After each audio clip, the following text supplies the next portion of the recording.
పునరుత్థాన భాగ్యం మన విశ్వాసానికి సౌభాగ్యం. జ్ఞానవాని విష్టులందరికీ పునరుత్థాన క్రీస్తు శాంతి సమాధానము. క్రీస్తు లేవనెత్తబడినచో మీ విశ్వాసము వ్యర్థము, మీరు ఇంకను మీ పాపంలోనే ఉన్నారు.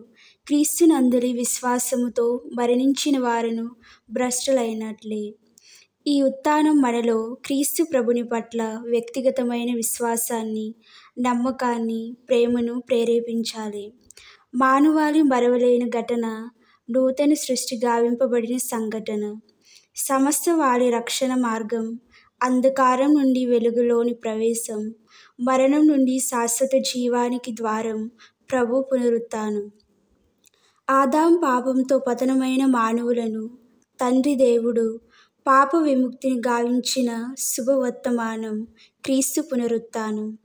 పాపమనే చీకటిని చీలిస్తూ ఇశ్రాయేలు ప్రజలందరినీ వెలుగులోనికి నడిపించిన దినం. క్రీస్తు ప్రభుని శిలువ మరణం ఉత్థానంతో విజయ తీరం చేరుకుంది. ఉత్థాన వలనే క్రీస్తు సైతానును ఓడించగలిగాడు, పాపాన్ని ఛేదించగలిగాడు, మరణాన్ని జయించగలిగాడు, మానవులకు రక్షణ ఇవ్వగలిగాడు. ఎందరో మహానుభావులు ఈ లోకంలో వెలిశారు. ఎందరో మత వ్యవస్థాపకులు జన్మించారు, బోధించారు, మరణించారు, కాలగర్భంలో కలిసిపోయారు. కానీ క్రీస్తు ఒక్కడే మరణాన్ని ఛేదించి సజీవంగా లేచాడు. మరణం తర్వాత కూడా శాశ్వత జీవం ఉన్నదని లోకానికి తెలియజేశాడు. ఈ లోకంలో క్రీస్తు ప్రభుని ఉత్థానం అనే రాతి పునాది పైన పటిష్టమైన స్త్రీ సభ నిర్మించబడింది. మరి ఇటువంటి సందర్భంలో క్రీస్తు పునరుత్థాన ప్రాముఖ్యతను గుర్తించడం ముఖ్యం. శిలువలో మరణించిన క్రీస్తు, పునరుత్థుడైన క్రీస్తు ఒక్కడే. ఆయన శిలువలో మన రక్షణ కోసం ప్రాణాలర్పించాడు, మన పాపాలను కడిగివేశాడు, మనకు కావలసిన శిక్షను తానే శిలువలో అనుభవించాడు.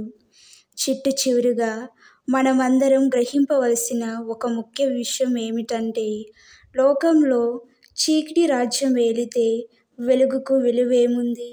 ఈ సత్యాన్ని తెలియజేసేందుకు క్రీస్తు అసత్యం మీద, పాపం అనే చీకటిని మీద జయించడం సాధించారు. ఈ విషయం తన పునరుత్థానంతో మాత్రమే పరిపూర్ణంగా సాధ్యమైంది.